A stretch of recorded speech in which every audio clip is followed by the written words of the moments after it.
Quiet, numbskulls, I'm broadcasting. Hello, you're listening to the podcast. So there I was. This is episode number 123, A Stunned Mullet. That's a fabulous title. I know, right? Oh, man, good stuff. Sponsor this week, FTI Ratings. Hey, use your VA, use your VA, your vet benefits to get your ATP or type rating and get $100 off when you mention us. We'll talk more about that during the show. And Fig, we got a couple more people that are apparently lacking judgment. What in the wild, wide world of sports? Right?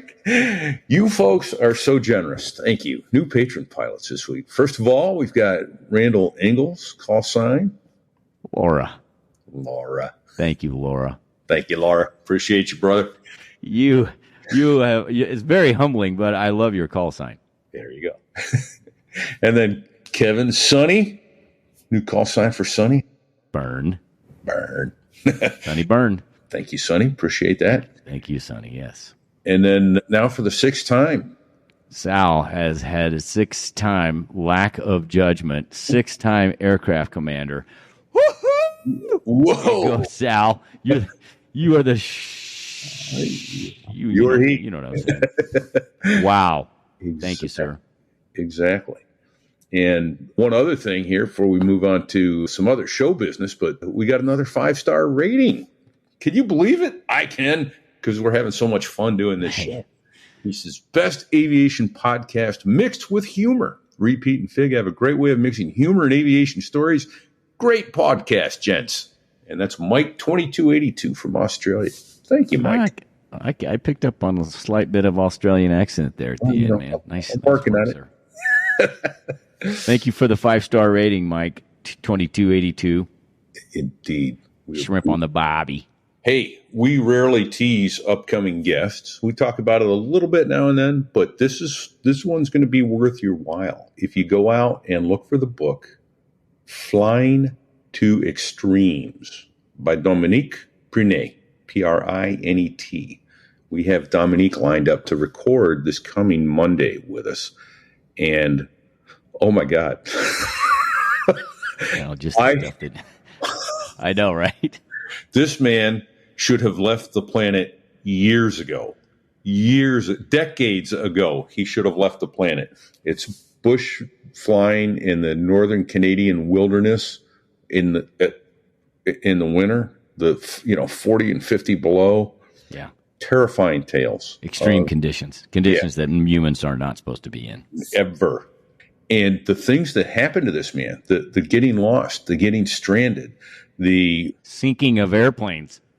Yeah, literally. The airplane sank on one occasion, and it wasn't frozen. It was on floats, but then the airplane sank. The float sank. And the guy, he told, hey, let me know if any water's leaking in. Came and got him after the airplane was tail under the water. So he had to crawl around in 40-degree water to try and get this airplane refloated. Yeah, that's not right. And one more I'll tease. He and his new wife landed on a lake in a 182 on skis. Turned out the ice was an inch or so thick, and the airplane sank. And the two of them managed to escape with only their lives out of this airplane in the ice. Now, I don't know how they even got out of the water and onto the ice, but they did and made it to shore to only find an abandoned locked cabin. And then you got to figure out how to survive. Yeah. Yeah. Wet. Yeah. Yeah. Hypothermic. Yeah. Wet. Yeah. Leave it there. That's it. It's as close as you can. It's fucking cold right now. It's 90 degrees where I'm at, and I'm freezing. Oh, and here's the thing. He's going to talk to us next week. So spoiler alert, he survived, but oh my God. I know. Oh, hey, let's get back to beef. Beef. So we never really said that our guest is Beef. Yeah, call sign Beef. And you know what I just realized? I don't know how he got his call sign. We're gonna have to reattack that. Dude, we did not get that. Do you know? Oh, I don't. All right. Well, we're gonna have to rectify that because we are indeed.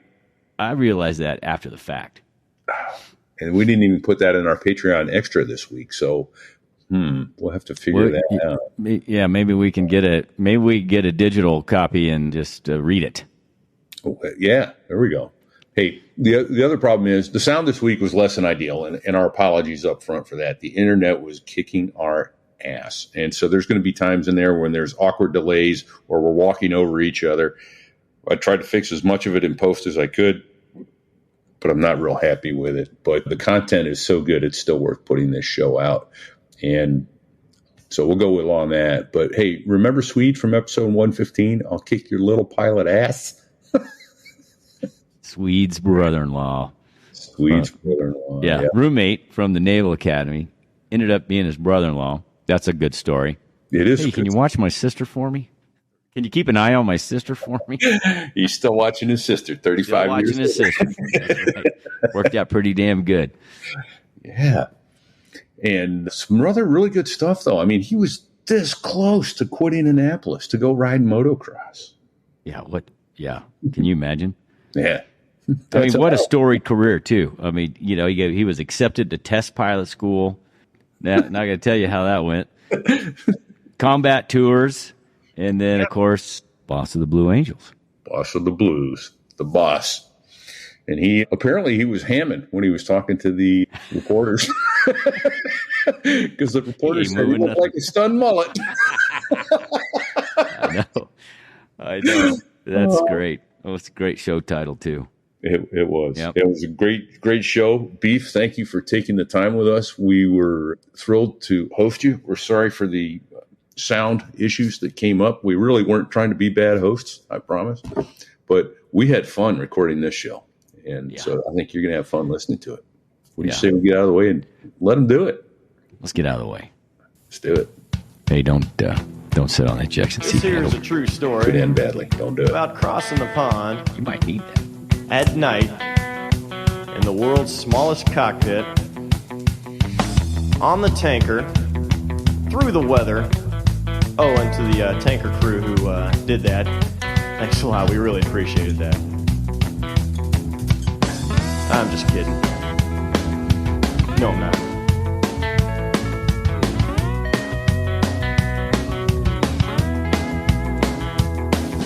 Well, there I was, crossing the pond, and you could see that I wasn't exactly fun.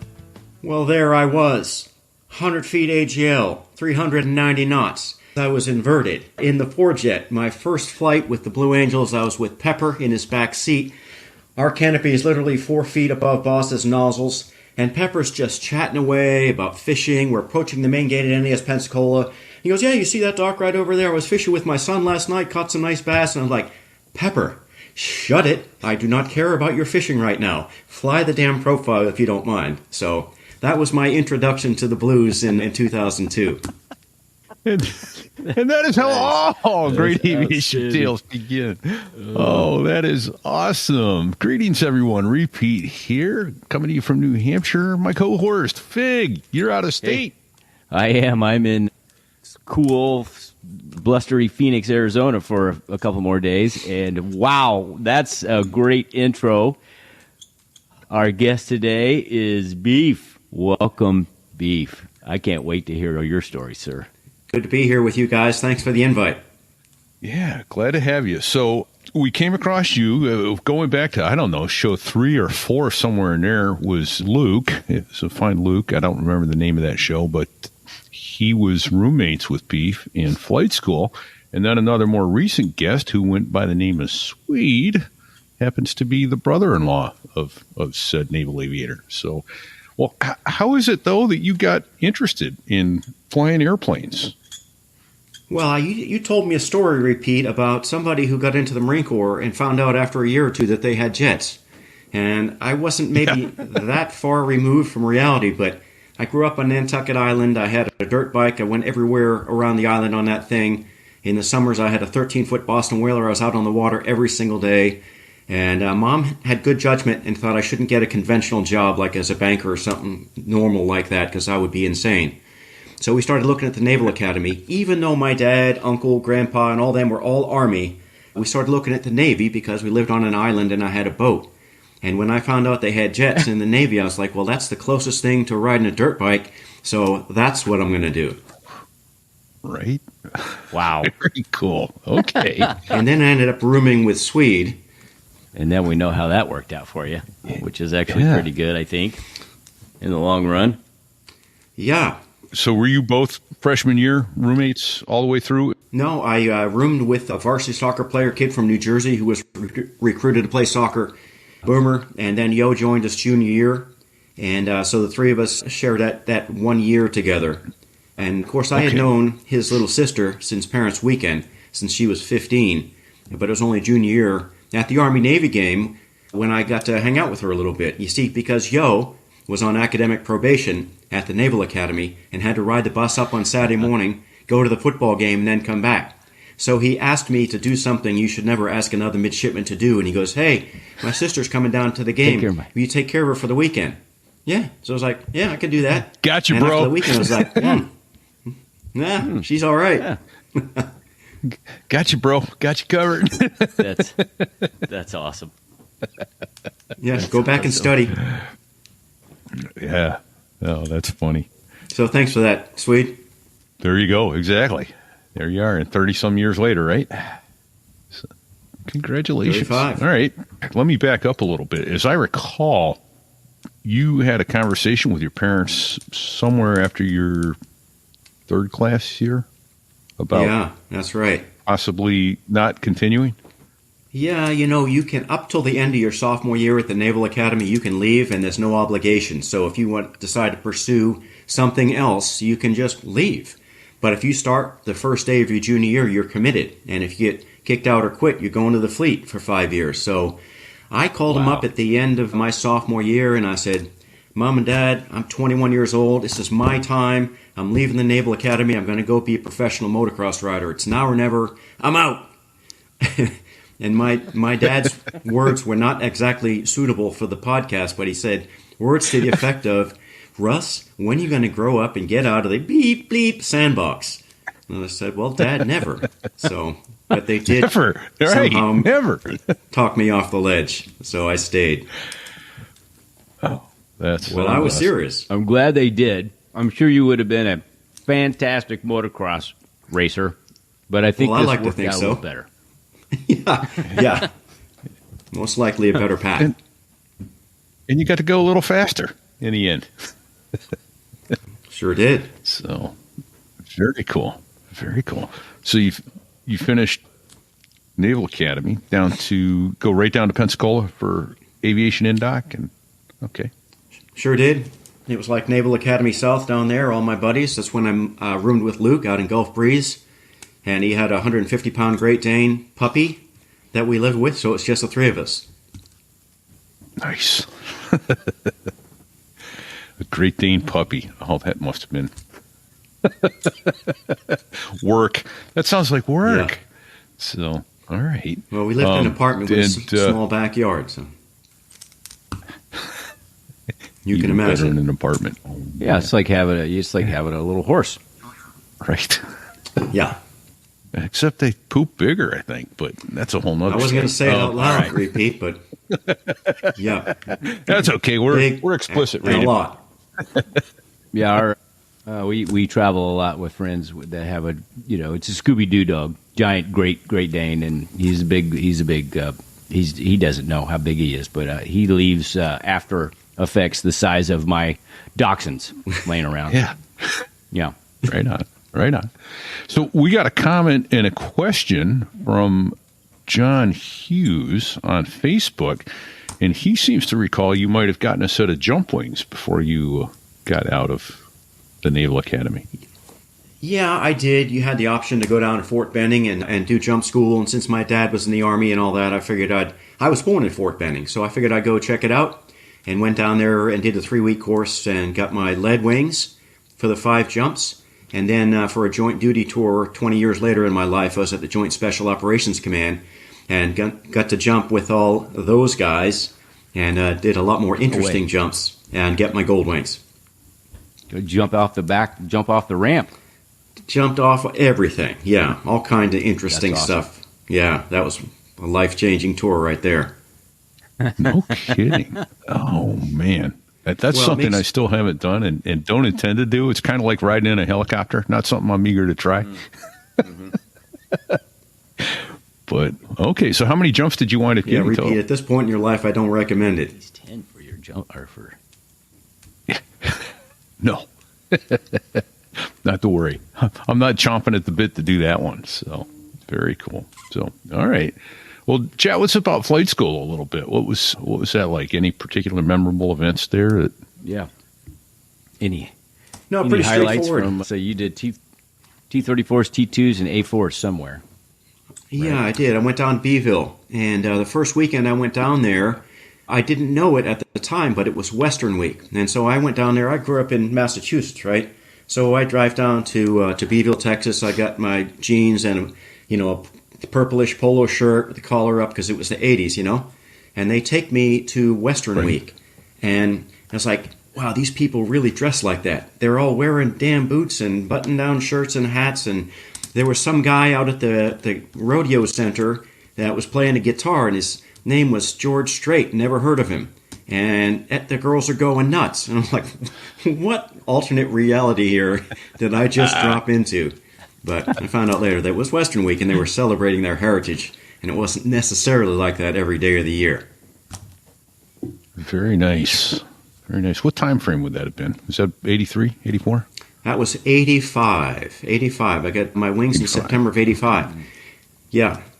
Okay. And while I was down there, I started racing motocross with the Beeville Dirt Bike Club. And I made a good friend who had won the #1 expert hat. That was the prize, was a hat. And I raced with him for a year. And we've kept in touch to this day. He lived in Beeville his whole life, never met a Navy person.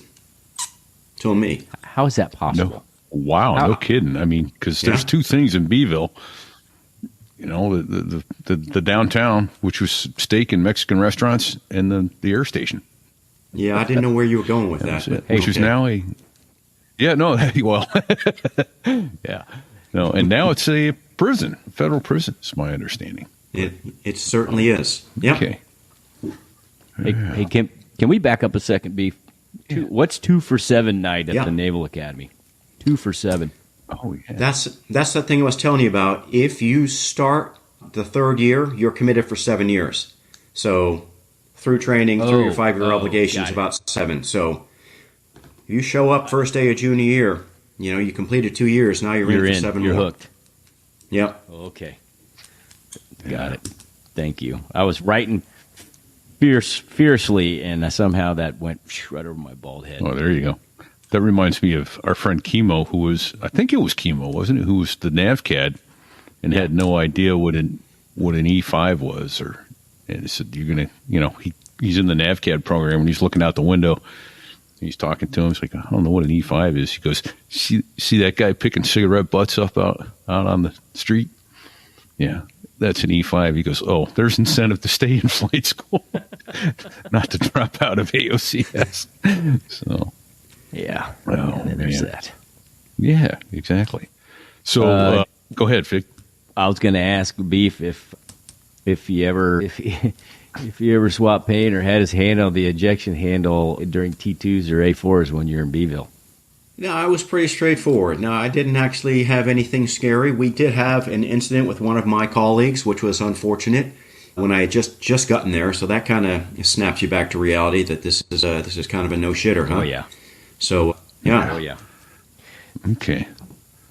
So go ahead, because I was going to say, it was in and out real quick. Okay. Well, I was just going to ask that from then. So flight school went pretty normally, no big deal there, and then you wound up going out of flight school. Did you go East Coast or West Coast? You went to the Sub Hunter.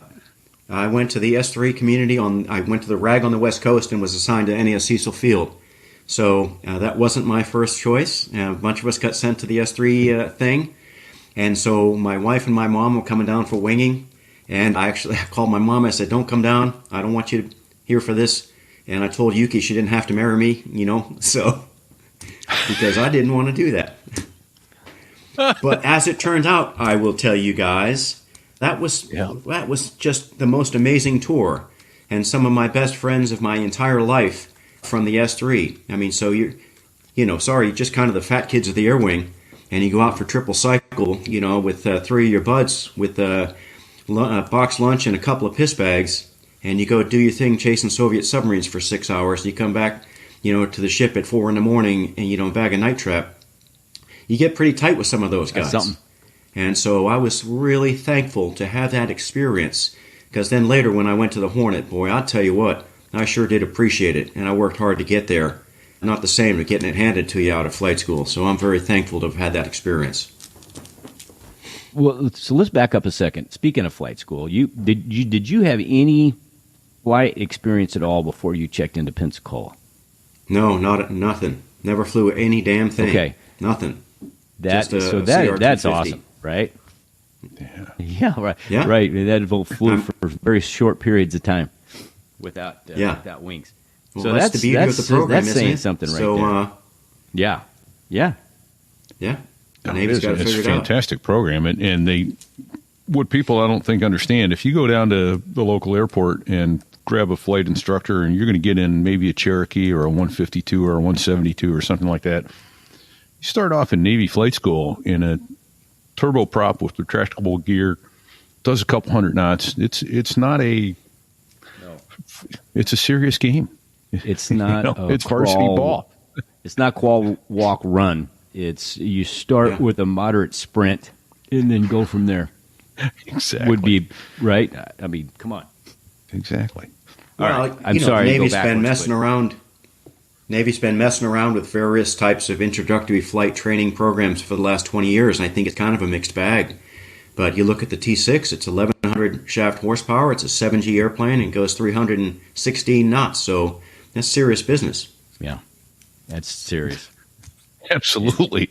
Not an airplane I would choose for a primary trainer for the local airport. No. So, No, but in the structured environment that is the military, where they need to get you up to speed quickly, I mean, that's a great piece of gear. So, When we so were back out, to the S3 community. Go ahead, Beef. I'm sorry. No, I was just going to say, we were out trying to sell T6s to the Nigerian Air Force, and the chief of the Nigerian Air Force looks in the cockpit, and it's got 3 MFDs and a HUD, and he just goes, I can't put my kids in that. Same reaction. It's just, wow, too much. So we partnered with Cirrus for SR-20s like the Air Force Academy. They call it the T-53A, and we were pitching that as an introductory flight trainer, and then the T6. So that was, 20 years ago. They still haven't made a decision on their primary flight trainer. How about that? no kidding. Wow. Well, they're easing into it. They don't want to get too far. Want to get this decision right. Right. Don't get out over your skis. Exactly. I want to back up and I just say about the S3 community. Obviously, my first exposure to anybody that flew S3s was in flight school when I had instructors that were, S3 pilots.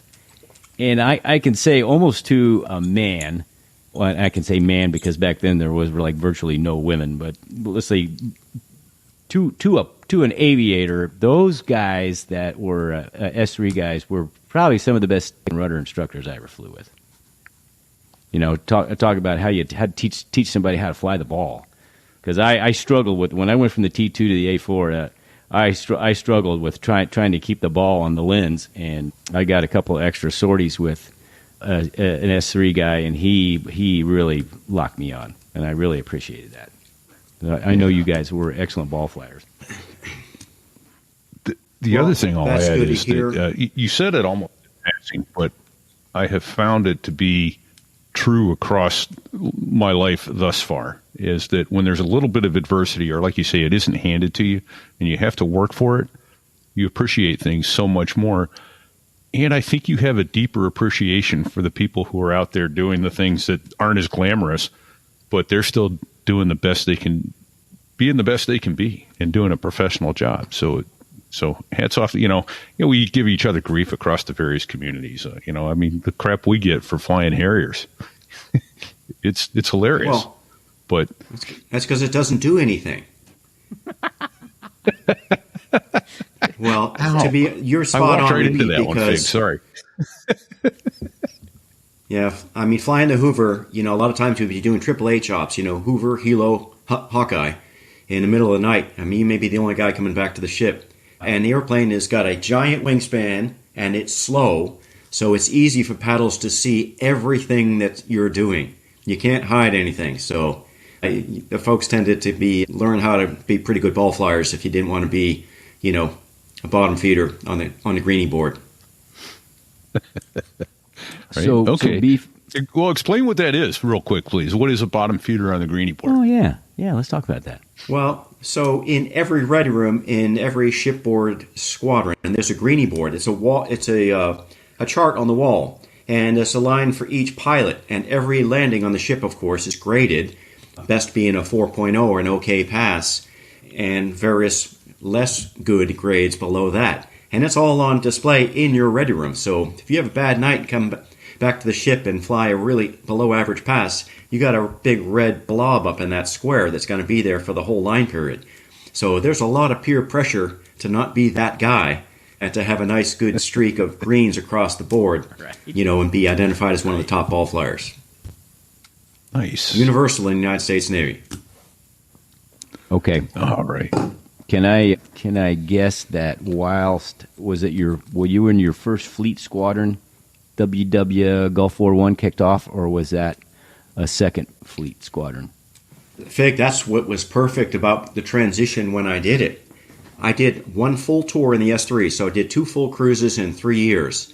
And I transitioned to the Hornet, okay. Went to the Hornet rag for 6 months, and came right back to my same air wing. Different patches. And so people were really confused because I was paddles, so I knew all the pilots in the air wing. And I came back, with VFA 15 patches on instead of VS 24. So instead of driving the tanker, I was behind looking for the tanker. And so it really confused a lot of people about what happened. So, so because all my grab the wrong colleagues flight were suit? pretty much, imposter. All my colleagues were on shore duty during Desert Storm. So I got to go to the fight, and it ended up being kind of the great equalizer for me because I got, 33 combat sorties, 55 hours, and got to drop a whole shit ton of bombs. That's pretty awesome. What awesome timing. So that leads me to this question. Did you have the opportunity to transition to the F-18 because the S3 community was starting to draw down at that point? No, absolutely. Or how'd you work that drug deal?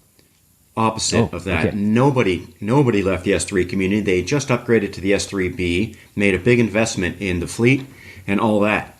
But I was paddles, and I knew some of the senior leaders in the air wing, and I talked to them about my career aspirations. And listen, man, from the S3 I can't get there, and I need to be flying with you guys. And so my skipper in the S3 community, to his eternal credit, supported my application for the cross-training board.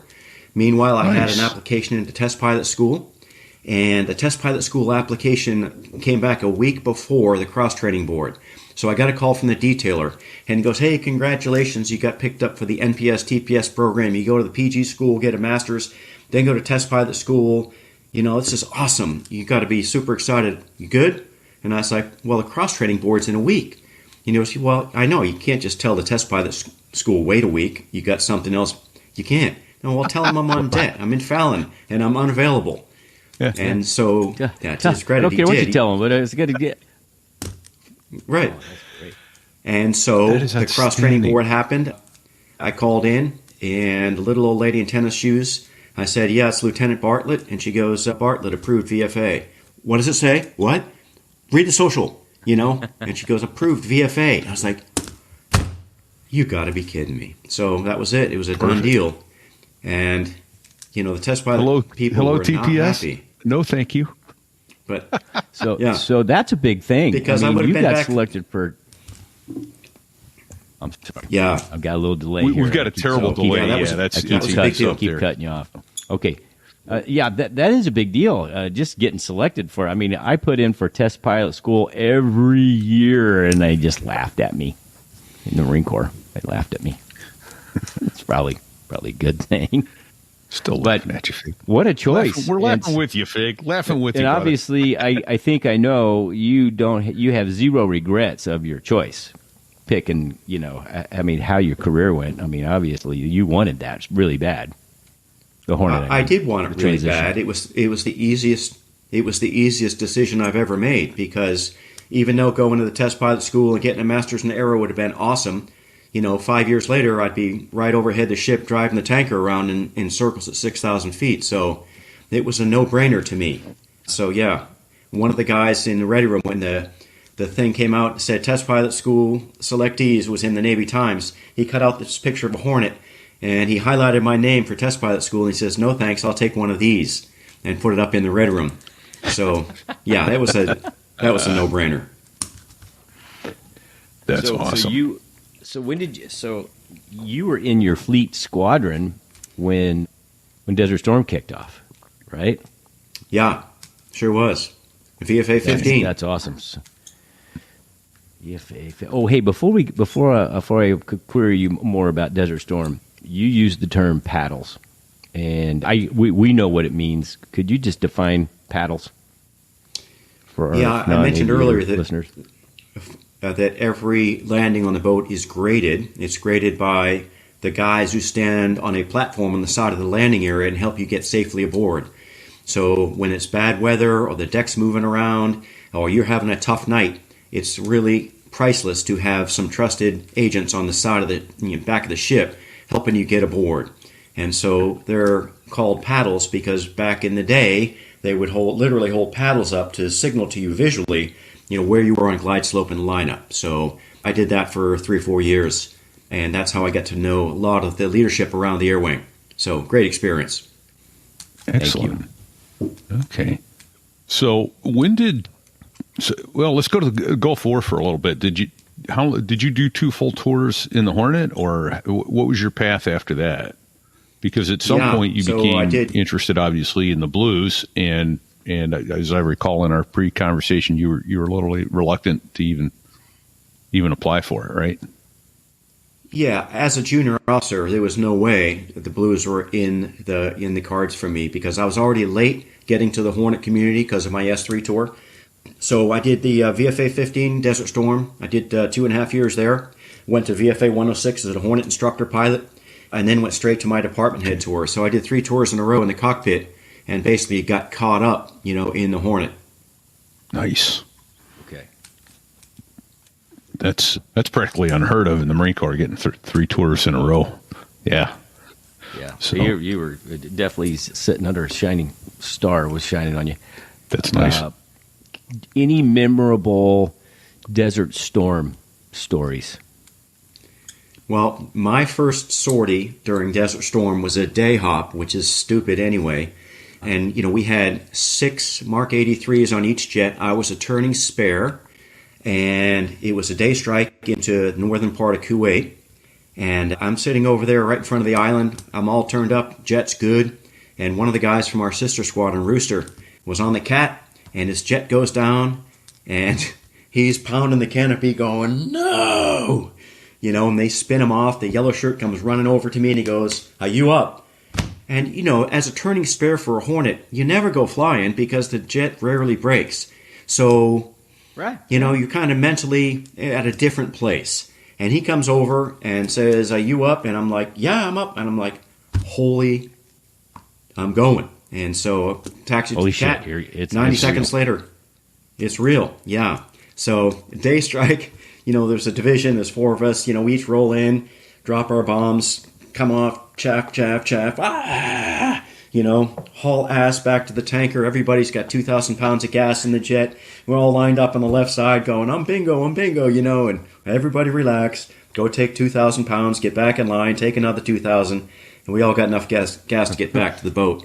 So I think we all got it out of our systems, like, just relax and fly the brief. It's going to be okay. You're at 35,000 feet when you roll in. They can't touch you up here. So chill.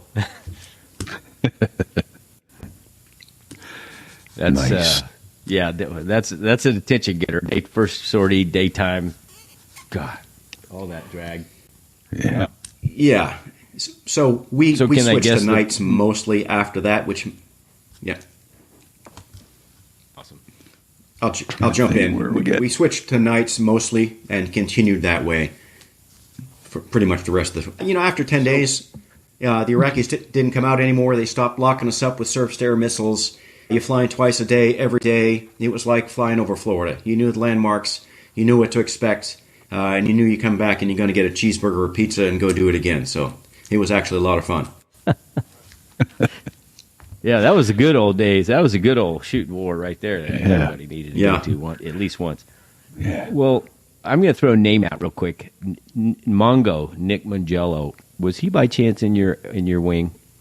No, he was over in the Red Sea. Okay. He and Mert went in on night one, VFA 81 Sunliners, and they created the greatest Hornet advertisement of all time.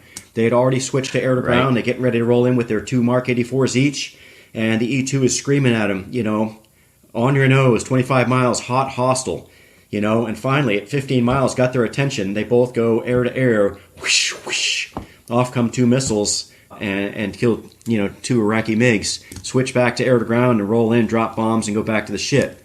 So it's like, wow, that's what the Hornet was designed to do, and they did it on night 1 of Desert Storm. Lieutenant Junior Grade Nick Mongillo, spot on, did the right thing, launched his Sparrow and got a kill on his first flight during Desert Storm. So bravo to him. There you go. And that's why the Hornet is a fighter attack jet. Yeah, that's right. You're right.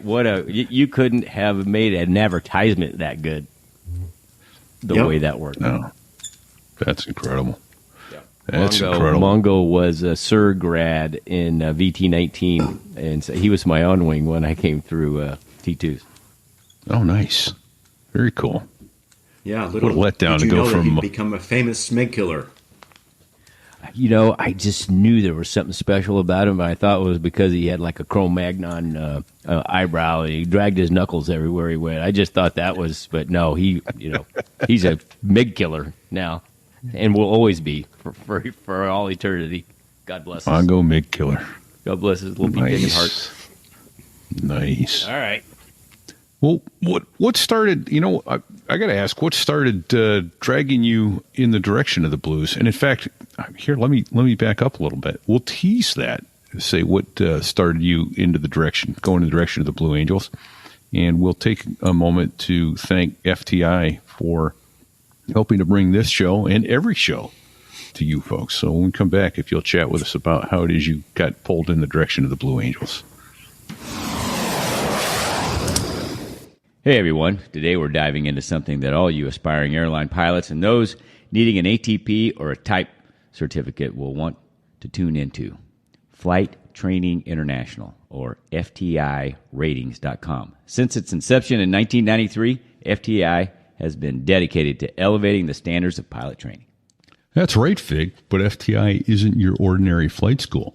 It's a veteran-founded institution that's all about delivering high-quality and cost-effective training across a wide spectrum of airliners. From the Airbus to Boeing simulators, their training covers it all, and these simulators mimic the exact conditions you'll face in the real world. Yeah, these simulators are no joke. They're the same full-motion, FAA-certified beasts used by all the major airlines all over the world. This means every training session isn't just a lesson, it's a real-world experience. Plus, the instructors have been where you are. Transitioning from military jets to commercial airliners is smoother than ever. And the credentials these instructors bring to the table are impeccable. We're talking about professional pilots with previous military experience and decades of flying commercial airliners around the globe. They're here to guide you, to teach you, and to ensure that you're ready to handle everything from transatlantic crossings to tight landings at bustling international airports. FTI also offers special programs like ATP CTP, which stands for Airline Transport Pilot Certification Training Program. That's been mandated by Congress to ensure pilots are thoroughly prepared for the demands of modern aviation. And the best part, all this can be accessed from wherever you are, thanks to their innovative training materials available on your iPad. Nice. And because we love giving our listeners the best deals, here's one just for you. Mention So There I Was when you sign up for your first course at FTI and get a sweet $100 off. Whether you're a seasoned pilot looking to up your skills or a military aviator aiming for the commercial skies, FTI is your launching pad. So what are you waiting for? Check out FTIratings.com. That's FTIratings.com. Join the ranks of their esteemed alumni, including Pilots from the U.S. Air Force, the U.S. Navy, and even the FAA. If they trust FTI, you can too. Absolutely, Fig. And don't forget that you can use your veterans benefits to pay for the cost of FTI. So gear up, check your avionics, and prepare for takeoff. Go to FTIratings.com and get started today. Your future as a top-tier airline pilot starts at Flight Training International. That's why FTIratings.com is the best option for you. Don't just fly, soar with FTI.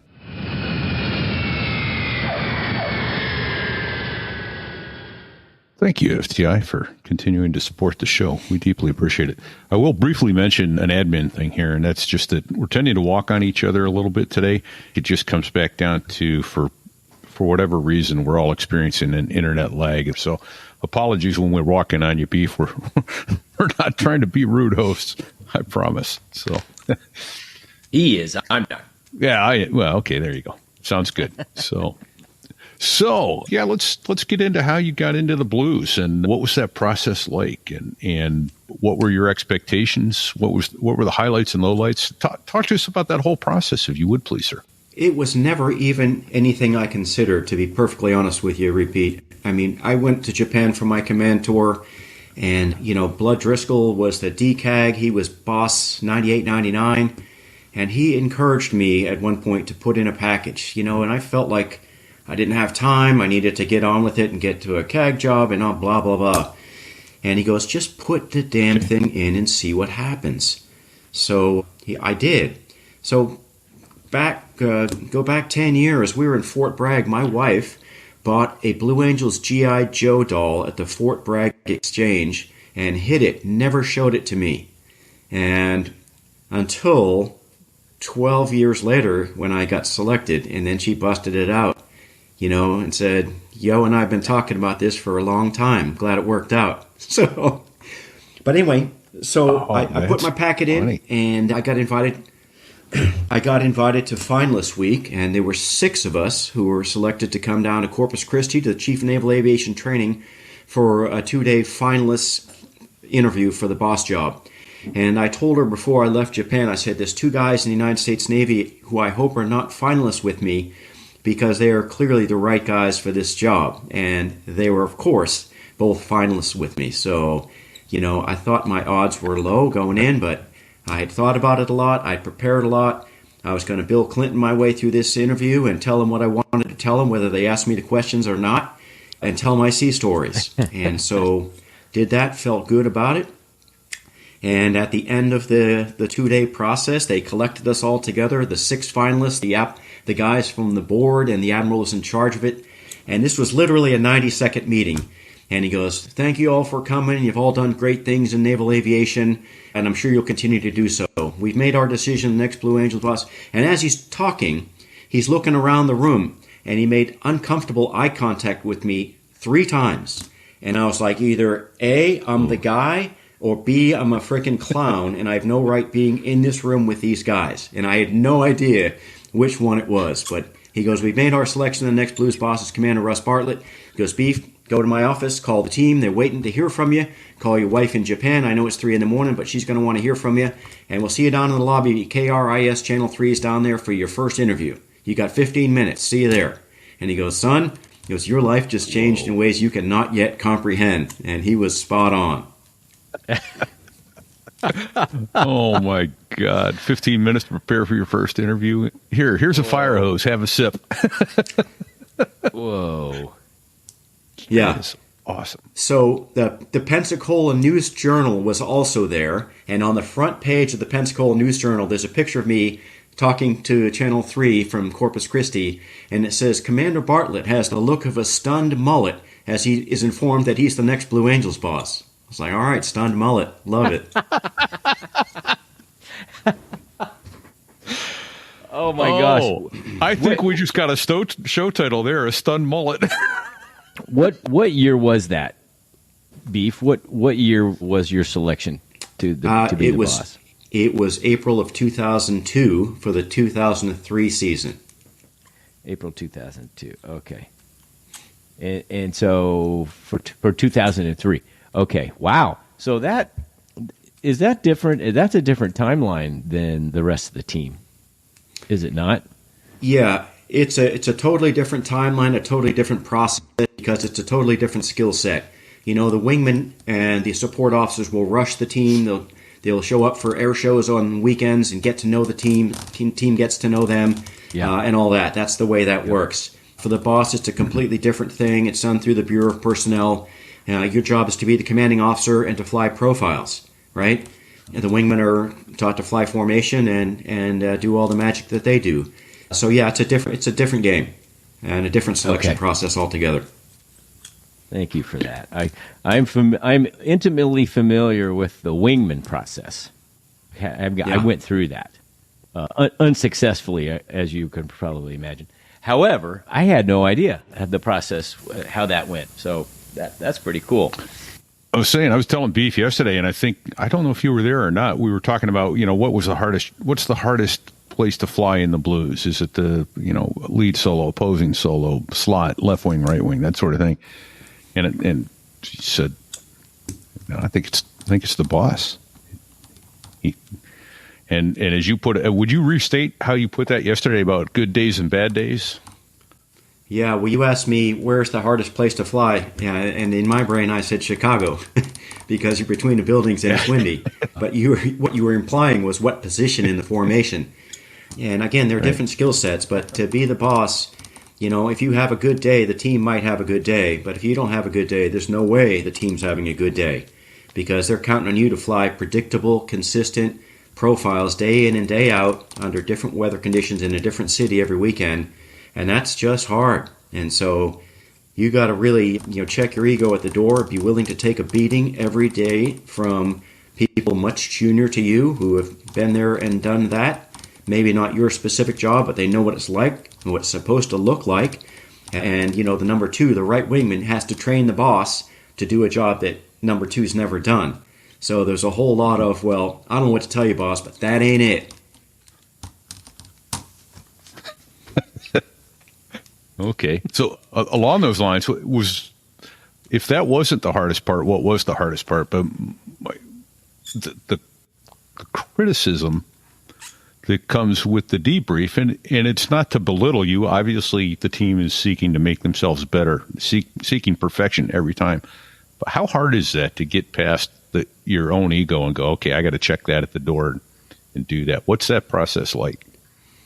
Well, we didn't grow up in single-seat naval aviation, coming into the ready room for a debrief and just throwing all your shit on the table, all the things you screwed up. That's just not necessarily the way it works. But that's exactly the way it works at the Blue Angels. Starting with the boss, quick summary, a synopsis of the flight, followed by the things that I know I screwed up. So they call it taking a safety. It's like a mulligan. You identify the things that you did wrong, and then you go to number 2 and 3, all the way around the table, all 16 officers, begin the debrief by saying the things that they know that they didn't do quite right, and they end it with, I'll fix my safeties, glad to be here. So a little positive affirmation at the end, like it's going to be a tough debrief, but at the end of the day, I'm still flying a blue jet, and I'm damn glad to be here, so get over yourself. Let's learn and do better tomorrow. So that's a tough adjustment, but it's absolutely essential, because you have to keep trying day after day to get better, so that your show can get tighter, your altitudes can get lower, the events can happen faster so it's more entertaining for the crowd. All those things, it's a work in progress all season. You could look at a picture of a Diamond 360 in April and say, ooh, that's early in the season. I can tell that's an April-ish flight. And you could see one in November and go, wow, there's metal everywhere. That's a late season Diamond 360 because the guys are on it. Yeah. Nice. Yeah. Nice. So can I imagine that your opening story was after you got selected and you were getting kind of acclimated to the team? Is that when that took place? Yeah, it was my first flight. So about 6 weeks before the end of the season, all the selectees for next year's team join and spend the last 6 weeks of the season with the team. So they're called newbies, khaki newbies. You wear your khakis. You don't wear the blue suit. And your job is to just be a sponge, work out like a madman, follow the person you're going to replace, and learn everything you can about the culture, the procedures, and the mindset of the team. So my first time to fly was with Pepper in the slot.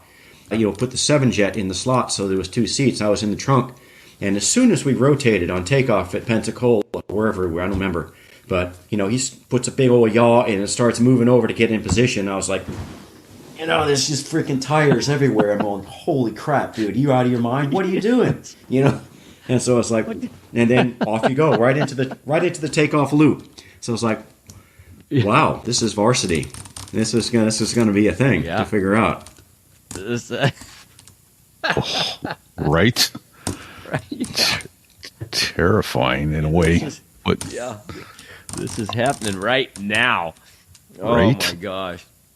Right. So what's the process for the boss? Do you fly around with 4 or do you fly with the lead in the 2-seater for a couple times, or no? How does that work? No, you don't.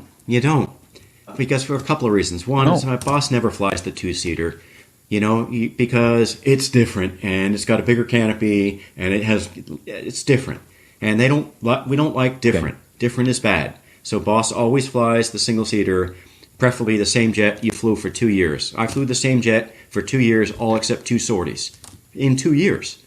And it was my jet. Wow. And the guy I relieved, Boss Field, he told me, man, if you have a mechanical and you got to get out of your jet and get into the spare, it totally gets in your head because it's different. And I was like, fly a different jet every day in the fleet. They're all the same. Right. And we had one time where my jet went down and I had to switch into the spare. And I was just like, is this even a Hornet? I don't understand. Nothing's the same. Because it was just a little bit different, and it totally gets in your head. Crap. Yeah. That was, in fact, we watched that at the Cherry Point Air Show. The boss's jet went down, and he went and hopped in, I think it was the number 2 jet, and they brought number 2 down to pick up number 7, or number 4? More number 4 jet, okay. Yeah. And so, of course, they were hauling ass down the flight line. They were doing 100 miles an hour in that pickup truck to get him down to the other end of the flight line. Yeah. But that was the lawman was saying. He goes, everything is done for you to include how your gloves are laid out on the glare shield for you. And that when you have to switch jets, it is just throwing a big wrench in your spokes. I'm like, whoa. Let him talk. Let him talk. Reed. Yeah. So get a word in here. Yeah. A huge delay here. So, but anyway, fun fact. Yeah. If Boss's jet goes down, Boss and 4 will land together. Boss will get into the 4 jet, and 4 will get into the spare, usually the 7 jet. Because they don't want Boss to get in a jet with a full tank of gas halfway through the demo, because it won't be at the right weight, and it'll be different. So it's called a double swap. Boss gets into 4's jet, 4 gets into the spare, and then you go back out and resume. So anybody else goes down, they just go get in spare. Wow, okay. But that's just a thing that the boss does. Okay. That's all the little things you just never think about to put that show together that is off the charts, world class, best in the world. Nobody does it like the Blues. There's a lot of teams that come close, but there's often imitated, never duplicated. Nobody holds a candle to the Blues. So especially not in the U.S. Department of Defense. Go ahead. Right. Exactly.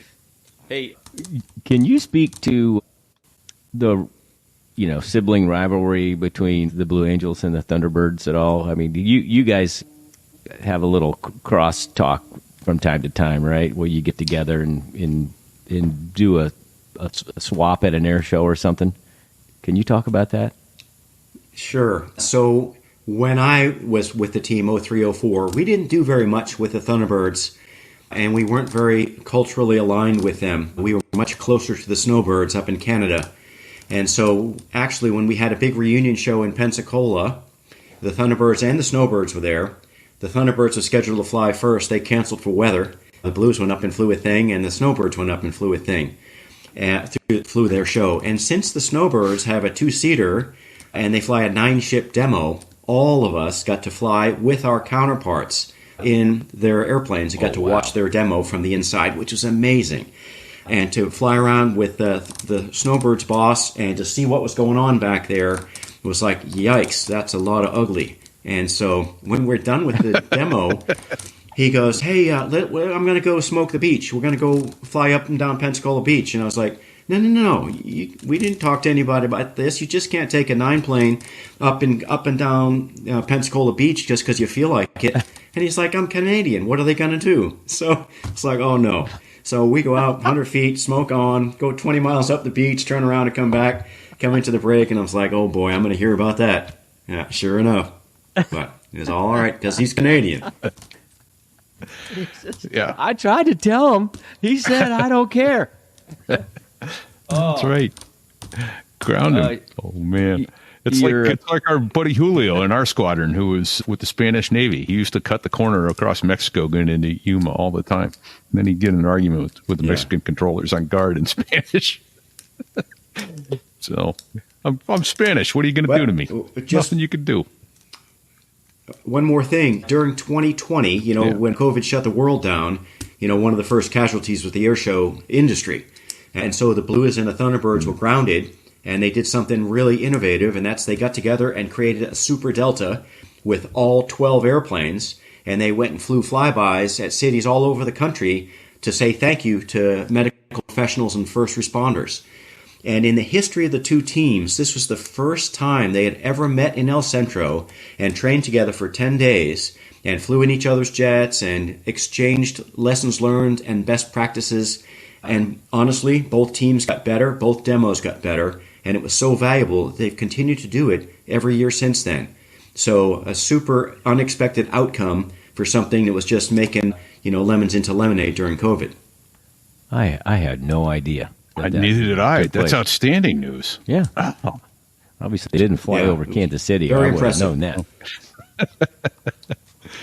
that. And what was especially funny about it is you see this 12-ship Super Delta, and you've got a Super Hornet and an F-16. And F-16 is so small and white you can hardly even see it. And then there's this massive blue and gold Super Hornet just making tons of smoke and noise. It's pretty cool. Nice. They get to fly. We got a text here from your brother-in-law. Says Swede, that you told him at more than one. You found yellow paint on your stabilizer after an air show. I'm assume this happens probably more than people know. Little paint swapping, especially when you guys are really tight. I have nothing to say about that, other than within the diamond, there's not much closure. So if there happens to be contact between a wingtip and a canopy, it'll buff right out. You go behind the crowd, you knock it off. You go behind the crowd, you check it out, decide whether you can continue or not. Theoretically, if that were to ever happen, which I'm not saying it did or didn't. But, in the diamond, when you're tight like that, Yo may be or may not be right, but he's not a smart man, so I doubt it. Well, we have it on good authority from a lawman who was on the team in 94, 95. He was the number 2. He confessed that he had hit the boss on more than one occasion, and it became lawman hit the boss again. Great, yeah. But it was like a smudge. You didn't know it happened. It was bumpy air, and you were in close, and you get on the ground and like, hey, man, lawman hit the boss again. Yeah. I'm like, what? Too funny. So there was an admiral saying, you guys are too close. There's going to be a mishap. You're going to hit somebody. And Dino said, no, lawman hits the boss all the time. We just buff it out and go fly. So go ahead. Go ahead, repeat. I was just going to ask what do you do after... you're the boss of the Blues. What's your Navy career look like after that? I mean, that's got to be the pinnacle.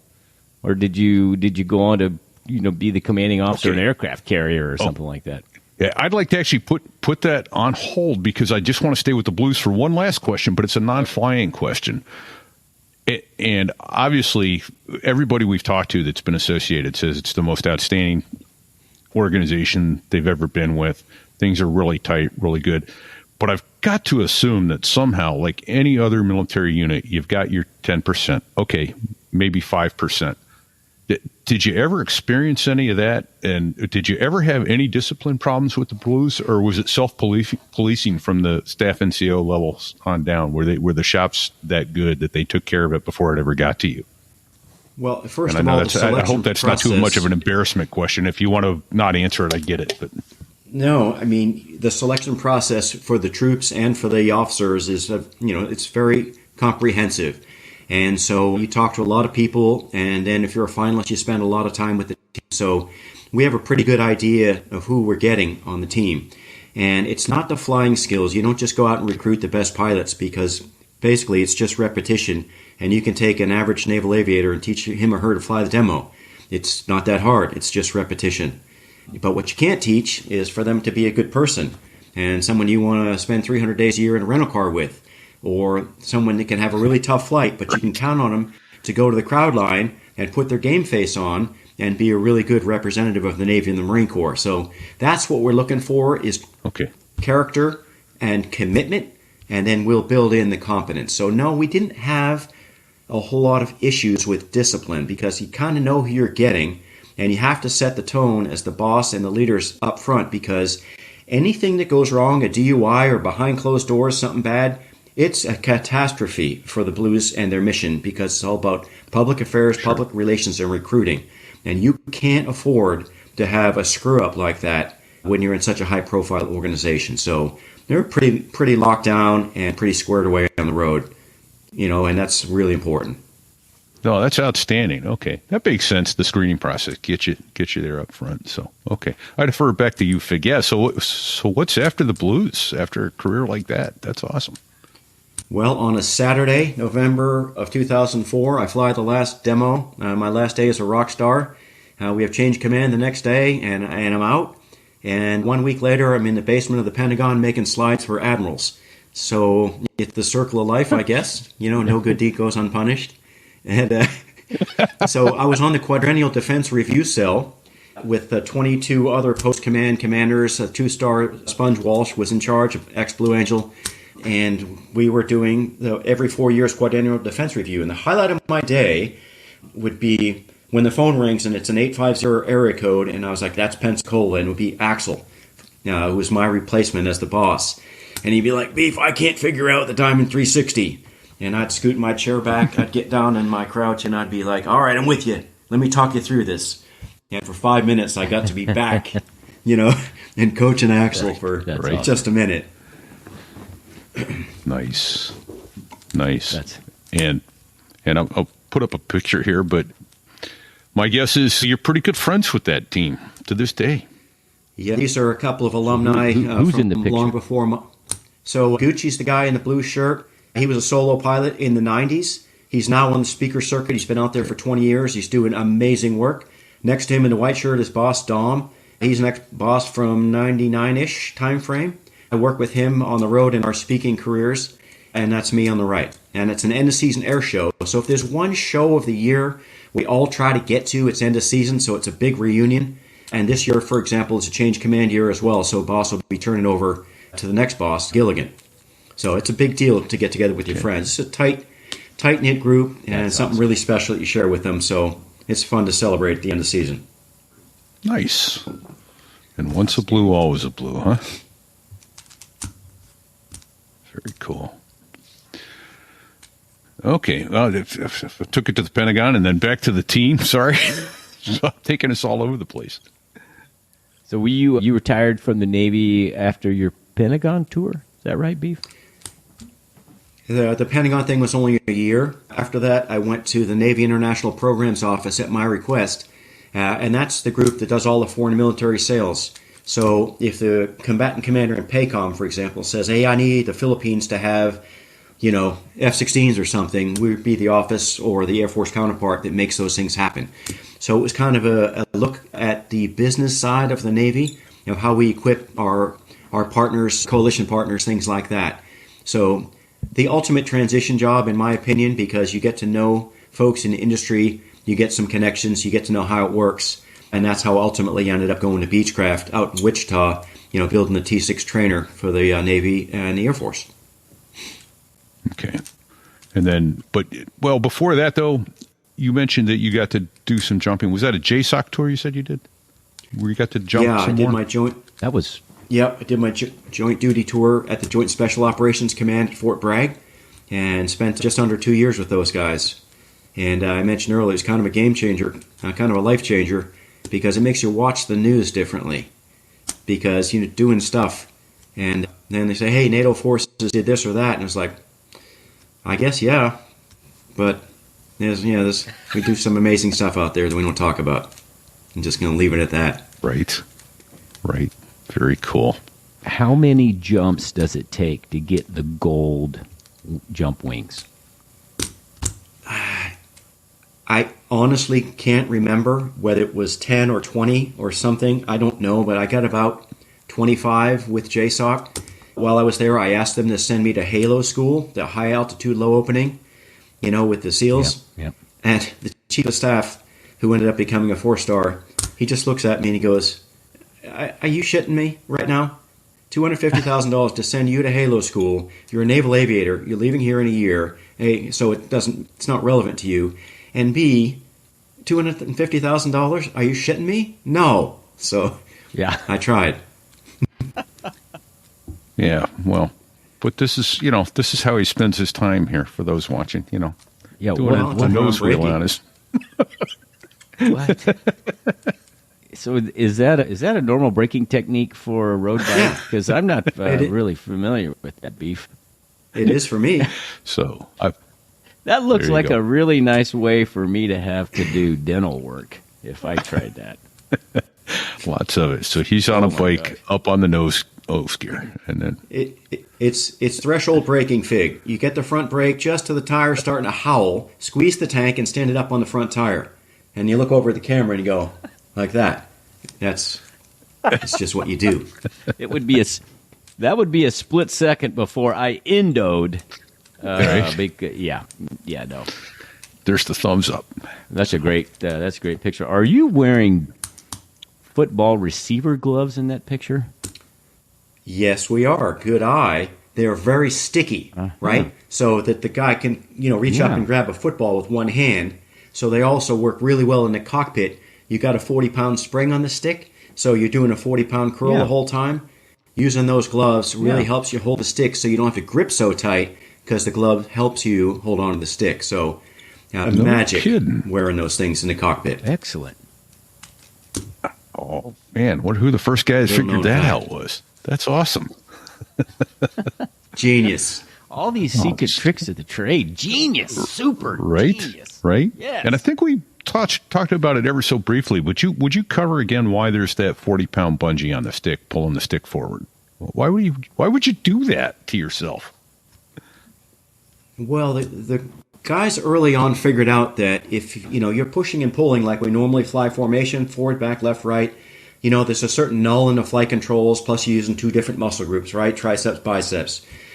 To be able to fly really tight formations, they figured out in the F4 days, if you run the trim nose down all the way, you could be pull only, and you could use your thigh as a fulcrum and make little itty-bitty pull-only corrections, and it worked really well. So they did that in the A4 as well. Just run the trim nose down all the way, and that's the way they flew the demo. In the Hornet, you're just one voting member. There's two flight control computers and the pilot. And if you run the trim all the way nose down, it's like, "Russ, you moron, I got this," and it'll run the trim back to center to 1G for you.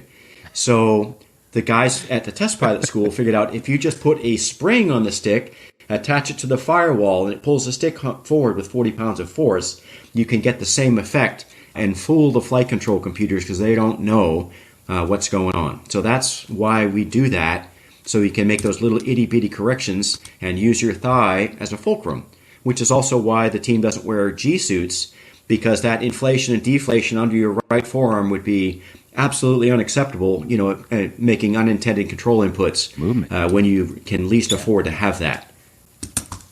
Right. Oh, amazing. Okay. Yeah, I knew about the spring. Lawman told us about that, but for some reason I didn't think the boss would use the spring because the boss is just setting the platform. But I guess so. Yeah, obviously. Easy fig. The boss is just setting the platform. It's a hard job, all right? No. It's the You're hardest just job. flying around. Everybody else is Profiles. doing all the work. Yeah. Hey, come with No, me. hey, can you talk about this too? Because I've heard, it's kind of a sing song when you're doing the profile. They cue on the inflection of the words you say and the way you say them. Is how hard the pull is coming, and that sort of thing. It's almost like you're singing a Whole song cadence. the whole time. Yeah. Yeah. So did you? Yeah, I mean, every Did boss somebody teach you that? What? Yeah, I mean, the previous boss, I got to listen to his tapes and see how he did it. Everybody develops their own cadence, and it doesn't matter whether I did it the same way as the guy before me or the guy after me does it the same way I do it. The point is that I do it the same way every day, and they know what it sounds like when I say certain things. So everything is scripted in the demo. Every flight control move, every throttle change, I say it before I do it. So there's no surprises, and we all execute simultaneously. For example, to go up in a maneuver, like to prepare for a roll, on the up, you say up we go, and on the G of go is when you actually start to apply backstick. And when you start in the roll, you go okay, and on the K is when you start the roll. So there's a preparatory call and an execute call. And based on boss's inflection, the guys know whether it's going to be a little faster roll rate or a little harder pull or whatever. So it's over and over and over, day after day, you say it the same way, so that we're all in tune with each other's voice, tone, and inflection, so that the wingman can tell immediately if something is a little bit different, than normal. So yes, it's narrate first, preparatory command, execute. Yeah, but it sounds like a song. It's kind of embarrassing, but it works. No, I think it's almost artistic in its beauty, that the way it comes together and the product that it produces is so amazing, so fun to watch.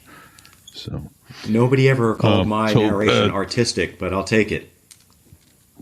No, there you go.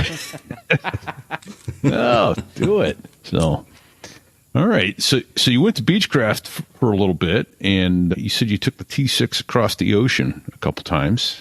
Oh my God. How is it you wound up? What were you doing there, and how is it you wound up doing that? Well, I went out there they built the military trainer aircraft. So the guy who hired me came to D.C. He was an ex-Blue 7071 and retired as the director of Navy International Programs. He was there 5 years before I got there. Anyway, came to D.C., took me to lunch, and he goes, "Hey, Hawker Beechcraft, we build these trainers. We haven't sold an international program in a long time. You know how it works. It's a small company. You could make a difference. I want you to come out, visit the team. You'd find a good home here." And I was like, "That's in Kansas, isn't it?" And he goes, "Yeah, it's in Wichita. It's a nice town." I was like, "Thanks for lunch." "No." And he goes, "Bullshit. Come out." So I went out, met the team.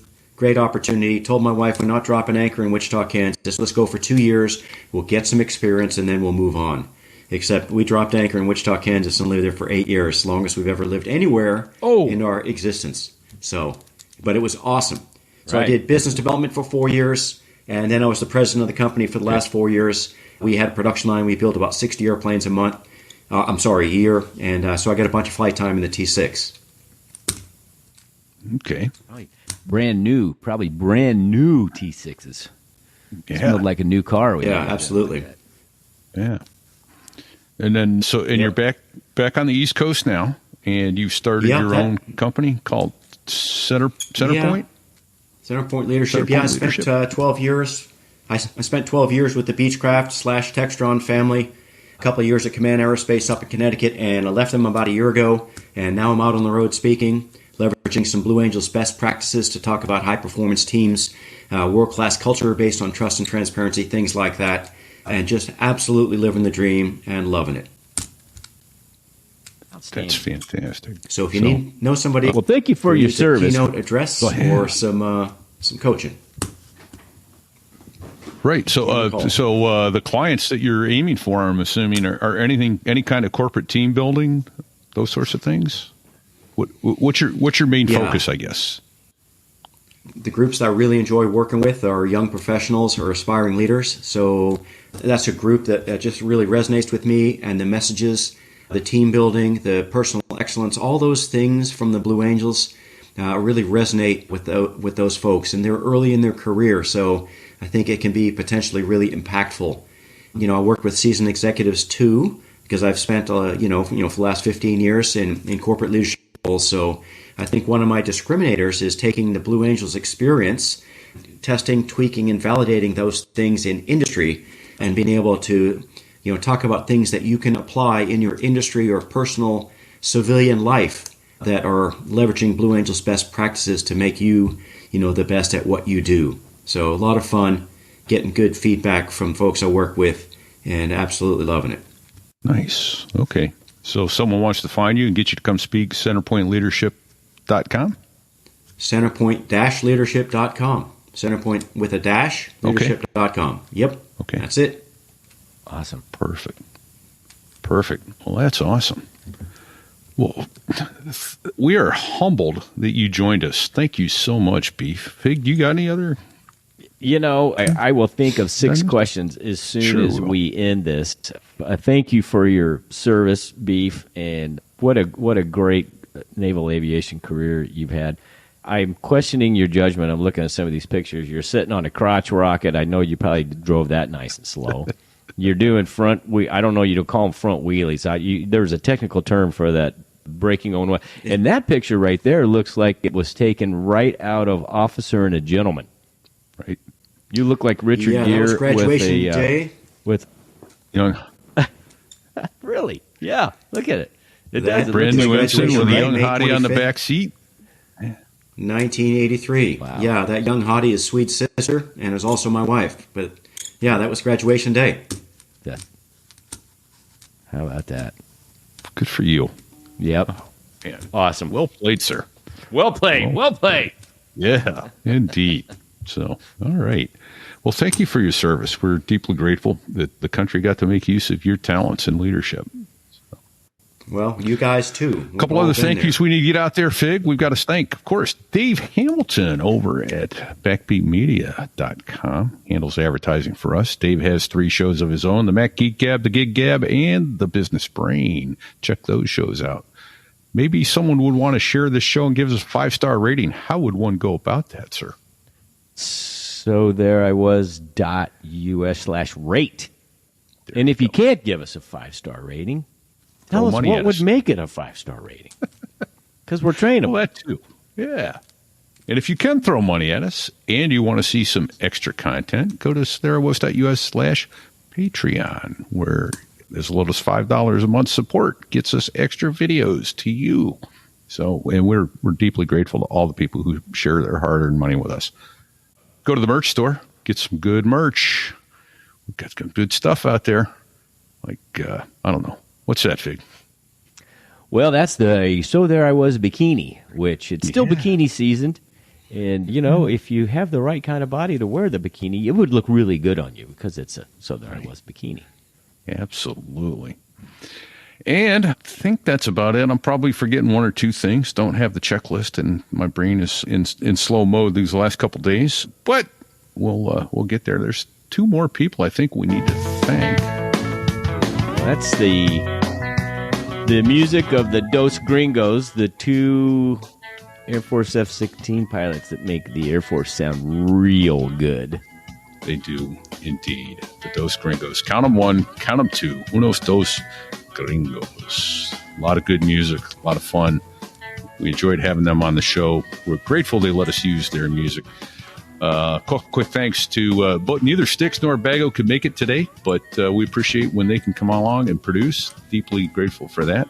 Of course, there's Badass over at BDSAviationPhotography.com who has some amazing photos, and he's kind enough to share those with us. We appreciate it. So, in the meantime, any parting advice for the folks until next week, Fig? Don't sit on the ejection seat handle. Don't do it. Don't do it.